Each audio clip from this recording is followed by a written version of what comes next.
বাংলাদেশে ভয়াবহ একটি ব্যাধি হিসাবে যেন আবির্ভাব হয়েছে। রমজান মাস পবিত্র একটি মাস, কিন্তু এই মাসে আমরা কি দেখলাম? গত 3-4 দিন আগে, 3-4 দিন না তো আরো বেশি হয়ে গেছে, কতদিন হইল মোট? 6 তারিখ হয়েছে, 1 সপ্তাহ হয়ে গিয়েছে। ধর্ষণ বাংলাদেশে মারাত্মক ব্যাধি হিসাবে এখন আবির্ভূত হয়েছে। রমজান মাস পবিত্র একটি মাস, এই পবিত্র মাসে মাগুরায় 1 সপ্তাহ আগে এক শিশু মেয়ের সাথে এক পরিবারের 3 সদস্যের পাশবিকতা, নির্মম পৈশাচিকতা, পাশবিকতা, যৌন নিপীড়ন, এটা গোটা বাংলাদেশের মানুষের হৃদয়কে ক্ষতবিক্ষত করে দিয়েছে। যে পরিবারের 3 সদস্য মিলে ছোট্ট এই মেয়েটির এত বড় সর্বনাশ করেছে, এরা মানুষ নয়, এরা হচ্ছে মানুষরূপী আস্ত একটা জানোয়ার। আমি আরো অবাক হয়েছি দেশের বিচার ব্যবস্থা দেখে। কি আশ্চর্য এক বিচার ব্যবস্থা আমাদের! আপনি চিন্তা করেন তো, বিচার ব্যবস্থা নিয়ে তো এখন প্রশ্ন তুলাই যায়। যে বিচার ব্যবস্থায় আমার ধর্ষিতা বোন আগে কবরে চলে যায় আর ধর্ষক এখনো দুনিয়াতে বেঁচে থাকে, সেই বিচার ব্যবস্থার মুখে আমি লাথি মারি। এই জন্য আমি লাথি মারি। আমার এই বোন কবরে চলে গেল, কিন্তু ধর্ষক তো এখনো কবরে গেল না। অথচ বিচার হওয়া উচিত ছিল এমন, ধর্ষিতা কবরে যাওয়ার আগে ধর্ষককে কবরে পাঠানোর ব্যবস্থা করতে হবে। আমি কি ভুল কথা বললাম? আপনারা আমার সাথে একমত না দ্বিমত? ধর্ষক আগে কবরে যাওয়ার কথা না? ধর্ষক এখনো আসে। বিচার ব্যবস্থার মুখে লাথি মারি, এটা এমনি বলি নাই। মুনিয়া হত্যা হয়েছে, ওই যে আনবীর, বসুন্ধরার আনবীর এখনো কিন্তু আছে, এখনো কিন্তু আছে। এইরকম করে ওই যে তনু, মনে আছে আপনারা তনুর কথা? তনু, এরকম আরো বহু ধর্ষণ কাণ্ড বাংলাদেশে হয়েছে। সাগররুনি তো আর ধর্ষণ হয় নাই, এটা তো খুন হয়েছে। আমি ধর্ষণের ঘটনার কথা বলছি, তবে এখানে খুনের ঘটনাও এড করা যায়। ইসলামে তো খুনের বিধান, হত্যার বদলে হত্যা করো, মৃত্যুদণ্ড দাও। অনেক খুনি হয়েছে, সাগররুনির হত্যার এখনো কোনো বিচারই হয় নাই। সাগররুনি, তাছাড়া দেখেন 8 মাস হয়ে গিয়েছে ফ্যাসিবাদের সাথে যারা যুক্ত ছিল, যারা হাজার হাজার মায়ের বুক খালি করেছে, সেই সকল খুনিদের বিচার এখনো বাংলাদেশে হয় নাই। কিছু সংখ্যক লোক বের হয়েছে যারা এখন নির্বাচনের জন্য উতলা হয়ে গিয়েছে। আশ্চর্য কথা, 7-8 মাস আগে সে তার বাসায় থাকতো না, লুকিয়ে লুকিয়ে সে পালিয়ে বেড়াতো। এখন ওই যে বলে না, যাদের উসিল্লায় সিন্দি খাইলো তাদেরকে চিনলো না। যাদের ত্যাগের বিনিময়ে আমি আপনি স্বাধীনভাবে কথা বলার সুযোগ পাচ্ছি, আমার সেই সকল ভাই বোনদের তাজা জীবন যারা ঝরিয়েছে, সেই সকল হত্যাকারীদের বিচার হবে আগে, নির্বাচন হবে পরে। যারা এদের বিচার চাইবে না, এরা হলো এই বাংলাদেশের কুখ্যাত নিমক হারাম। বিচার আগে, অন্যান্য কিছু পরে। আমি তো অবাক, আপনাদের কেমন লাগে আমি জানি না, আমি বড় নীরব হয়ে গেছি। আপনারাও অনেকে প্রশ্ন তুলতে পারেন যে হুজুর আগে অনেক গরম গরম বক্তৃতা দিত, আমি কিন্তু এই গত কয়েকদিন ধরে নীরব হয়ে আছি, কারণ বিরক্ত হয়ে গিয়েছি এই ব্যবস্থার উপরে। কেন ব্যবস্থা?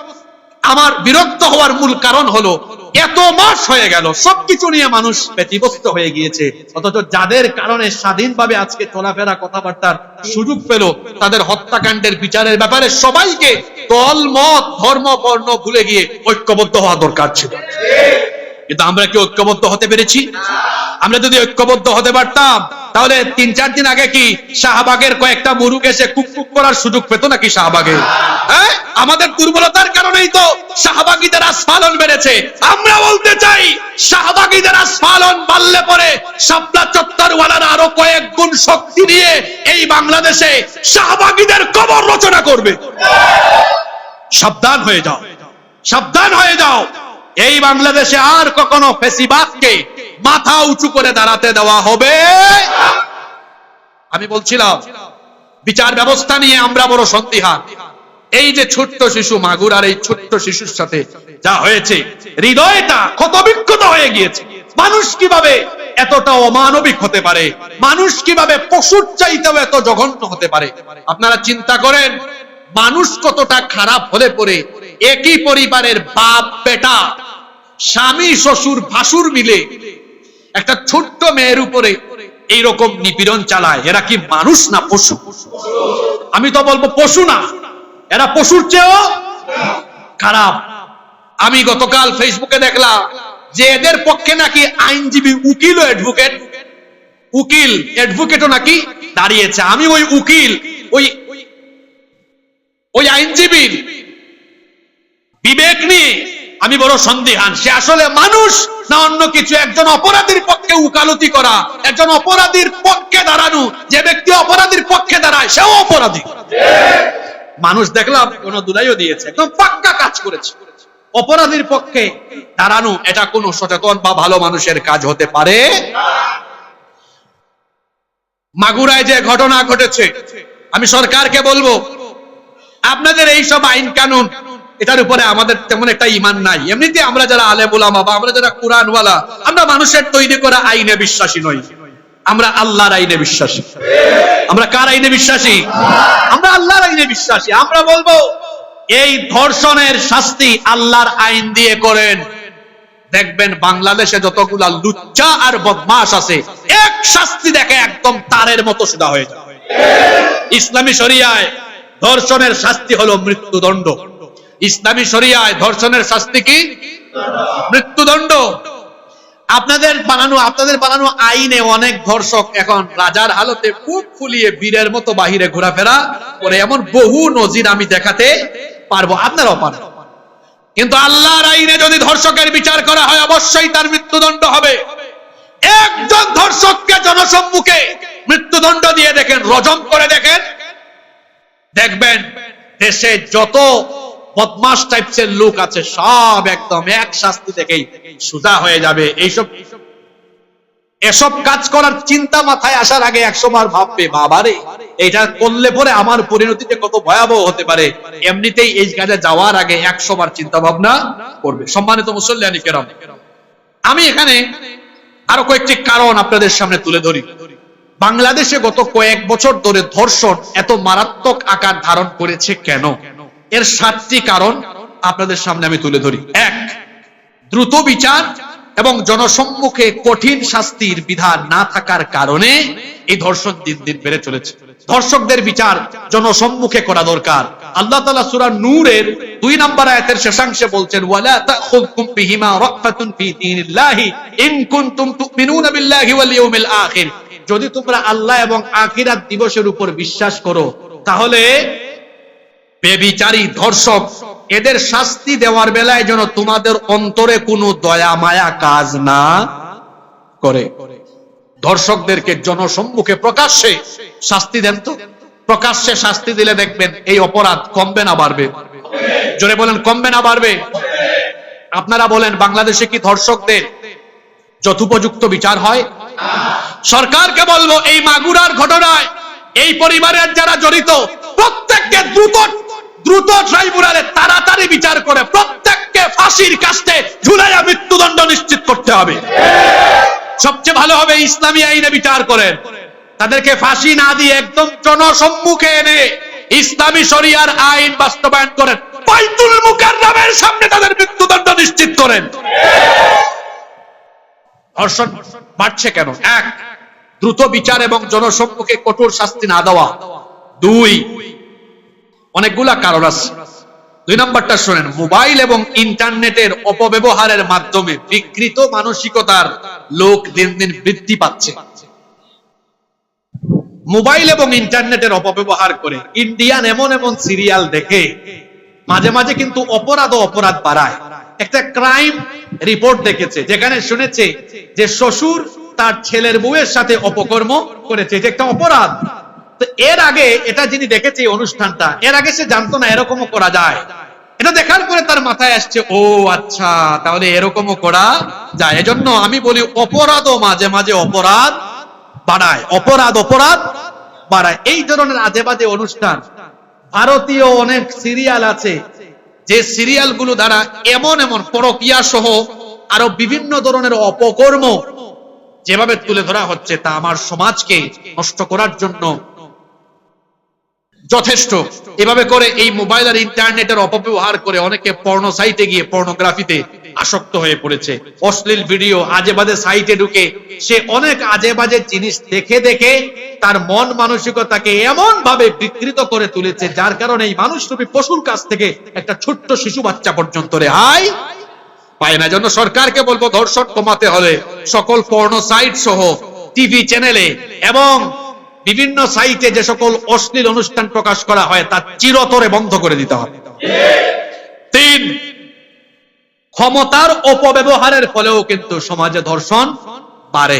ভালো করে পয়েন্টটা শুনেন, মনে আছে কিনা 2024 সালের 6ই ফেব্রুয়ারি নোয়াখালীর সুবর্ণচরে একটা রাজনৈতিক দলের নির্দিষ্ট মার্কায় ভোট না দেওয়ার কারণে ওই দলের নেতাকর্মী এই বাড়িতে ঢুকে মহিলাকে গণধর্ষণ করে তার লজ্জাস্থানে ছুরি ঢুকিয়ে রেখেছে। আপনাদের মনে হয় মনে নাই? এটা আলোচনার পরে একটু গুগল শরীফে সার্চ করে আমার এই বক্তব্য মিলাবেন। এক দল দুই দল না, বাংলাদেশে এরকম বহু দল এই ধরনের কাজ কারবার করে, বিচারও হয় না, কারণ ক্ষমতায় আছে তো। আবার অনেক সময় প্রশাসনে থাকা ব্যক্তিবর্গ ক্ষমতার অপব্যবহার করে এ ধরনের কাজ করে, যেমন আলেপুদ্দিন। আলেপুদ্দিনের নাম কি আপনারা, এই কুতুবের নাম কি আজকে শুনছেন নাকি? যেভাবে আপনারা আওয়াজ দিলে মনে হয় এই কুতুবের নাম আপনারা অনেকে জানেন না। এই কুতুবকে চিনেন? এই কুতুব হলো র্যাবের সাবেক কর্মকর্তা এবং সাবেক এসপি। সে ডিজিএফআইও কাজ করেছে। এই লোকটা বিভিন্ন জায়গায় জঙ্গিবাদের নাটক করে নিরীহ মানুষকে ধরে এনে তারপরে তাদের স্ত্রীদেরকে পর্যন্ত ব্ল্যাকমেইল করতো। আপনারা দেখবেন বিভিন্ন টিভি চ্যানেলে এবং আপনারা দেখবেন পত্র পত্রিকায় আলেপের নামে রিপোর্ট এসেছে। আলেপুদ্দিন, এই আলেপ একজনকে ধরে নিয়েছে, তার নামে একটা দুইটা না, এরকম বহু অভিযোগ আছে। নেয়ার পরে গুম করে রেখেছে। তার স্ত্রীকে ডেকে এনে, বিশ্ববিদ্যালয় পড়ুয়া তার স্ত্রীকে ডেকে এনে বলেছে, দেখো তুমি আমাকে আলাদা করে টাইম দিতে হবে, না দিলে তোমার স্বামীকে ক্রস ফায়ার করে মেরে ফেলবো। এমনকি রমজান মাসে এই পশু, মানুষরূপী এই পশু রমজান মাসে রোজাদার এই নারীকে রোজা ভাঙিয়ে তার সাথে অপকর্ম করে জোরপূর্বক তাকে ধর্ষণ করেছে। আলেপুদ্দিনের মতো আরো বহু কর্মকর্তা এরকম প্রশাসনের চেয়ারে বসে প্রশাসনের চেয়ারকে কলঙ্কিত করেছে। এই আলেপের বিচার কিন্তু এখনো হয় নাই। সরকারকে বলবো, এই আলেপ নামক মানুষরূপী এই জানোয়ারকে অবশ্যই মৃত্যুদণ্ড দিতে হবে। ক্ষমতার অপব্যবহার করেও এইরকম ধর্ষণ কাণ্ড ঘটে কি ঘটে না? 4, রাগ, ক্ষোভ এবং প্রতিহিংসা পরায়ণতার ভিত্তিতেও অনেক সময় ধর্ষণ কাণ্ড ঘটে। কিরকম? এক ছেলে এক মেয়েকে মনে মনে বা এমনিতেই বলছে পছন্দ করি, মেয়ে পাত্তা দেয় না, সে রাগে খুবই প্রতিহিংসা পরায়ণ হয়ে অনেক যুবক ছেলেরা প্রেম করে সেকা খায়াও কিন্তু এই কাম করে। তো রাগ, খুব প্রতিহিংসা পরায়ণতার ভিত্তিতেও মাঝে মাঝে ধর্ষণ কাণ্ড ঘটে কি ঘটে না? 5, অসৎ সঙ্গীদের সাথে মেলামেশার ফলে ওই গোটা দল অনেক সময় গণধর্ষকে রূপান্তরিত হয়ে ওঠে। এজন্য কথায় আছে না, সৎসঙ্গে স্বর্গবাস, অসৎ সঙ্গে স্বর্গবাস। এজন্য ছেলে মেয়েরা কোথায় যায়, কার সাথে মিশে, এটা আপনাকে খেয়াল করতে হবে। 6, পারিবারিক এবং নৈতিক শিক্ষার অভাবের ফলেও ধর্ষণ এর মন মানসিকতা ওই পরিবারের সদস্যদের তৈরি হতে পারে। এই যে পরিবারে যেটা ঘটলো মাগুরায়, আপনাদের কি মনে হয় এই পরিবারের কোনো পারিবারিক শিক্ষা আছে? আপনাদের বাপ বেটা মিলে এই কাম করে কেমনে? পারিবারিক শিক্ষা আছে? পারিবারিক শিক্ষা এবং নৈতিক শিক্ষার অভাবে অনেক সময় মানবিক মূল্যবোধের অবক্ষয় ঘটে, মনুষ্যত্ব বিলোপ পায়। নাম্বার 7, 7 নাম্বার হলো মাদকের আরো একটি কারণ হলো, 7 নাম্বার ধর্ষণের আরো একটি কারণ হলো মাদক এবং নেশাজাত দ্রব্যের ব্যাপকতার ফলে মাদকাসক্ত নেশাগ্রস্ত লোকেরাও অনেক সময় সেন্সলেস হয়ে এরা অনেক সময় ধর্ষণের মতো মারাত্মক অপকর্মে জড়িত হয়ে যায়। এই যে 7টি মৌলিক কারণ বলেছি, এর বাইরে আরো অনেক কারণ আছে, কিন্তু আপনারা বলেন তো যে 7টি মৌলিক কারণের কথা বললাম ধর্ষণের জন্য, এগুলো দায়ী কি দায়ী না? সরকারকে বলবো, এবং শুধু সরকারের একার আসলে দায় না। যেমন এই যে মাগুরার যে ঘটনা ঘটেছে, আপনি এখন আমি দেখলাম ফেসবুকে অনেকে বলতেছে ইউনূস সরকার দায়ী। ইউনূস সরকারকে গিয়ে বলছে নাকি যে তোমরা বাপ বেটা মিলে এই কাম করো? জোরে বলেন, করছে? ইউনূস সরকারকে আপনি দায়ী করতে পারবেন এইভাবে যে সরকার এখন বাংলাদেশে অভ্যুত্থান পরবর্তী সরকার, আপনি বিপ্লবী হয়ে উঠুন, আগের আইন বাদ দিয়ে এখন ধর্ষক যারা হয়েছে নতুন করে আইন আপনারা তৈরি করুন, যাতে করে শরিয়া আইনে এই ধর্ষকদের বিচার করা যায়। আপনি বিচার ব্যবস্থা নিয়ে তাকে দায়ী করতে পারেন, কিন্তু ধর্ষণের জন্য আপনি দিয়ে দিলেন একেবারে ইউনূস সাহেবকে দোষ। বোঝা গেছে আপনার কথায় যে ইউনূস সাহেব ডেকে এনে বলছে ওই বাপ বেটাকে যাও না তোমরা এই কামটা করো। ইন্না লিল্লাহি ওয়া ইন্না ইলাইহি রাজিউন। আপনি বিচার ব্যবস্থা নিয়ে বলতে পারেন। তো উনি তো আসছেন 6-7 মাস হয়েছে, এর আগে যে আরো বিভিন্ন সময়ে সরকার ছিল তাদের সময় হতো কি আওয়ামী লীগ কি বিএনপি সব সরকারের আমলেই কিন্তু দেখা গিয়েছে ওই যে আমাদের বিচার ব্যবস্থাটা দুর্বল থাকায় বিচার যথাসময়ে দ্রুত সময়ে হয় না। এজন্য এই আইনের পরিবর্তন করতে হবে। সরকারকে আমরা বলবো এই আইনের পরিবর্তন ঘটান, আর আমরা পারিবারিক এবং সামাজিক ভাবে সচেতন হয়ে উঠবো। এই মন মানসিকতার মানুষ আমরা যেখানেই পাবো, অপরাধীকে আমরা ধরে ফেলবো এবং সমাজ থেকে আমরা এই অপকর্ম, সমাজ থেকে আমরা এই ঘৃণ্য কাজকে প্রতিরোধ আমরা করবার জন্য ঐক্যবদ্ধভাবে কাজ করবো ইনশাআল্লাহ। আমার তো আরো একটি পয়েন্ট বলার বাকি ছিল, সেটা আমি পরবর্তীতে সময় পেলে বলবো ইনশাআল্লাহ, কারণ আজকে আমাদের জরুরি আরো কিছু কথা আছে।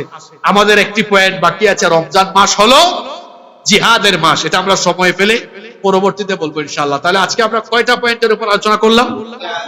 যাকাত আদায়ের যে ফর্মুলা বললাম, আমরা এই ফর্মুলার ভিত্তিতে যাকাত আদায় করবো ইনশাআল্লাহ। আর ধর্ষণের ব্যাপারে আমরা সবাই সম্মিলিত হয়ে ঐক্যবদ্ধভাবে আমরা এর বিরুদ্ধে অবস্থান করবো ইনশাআল্লাহ।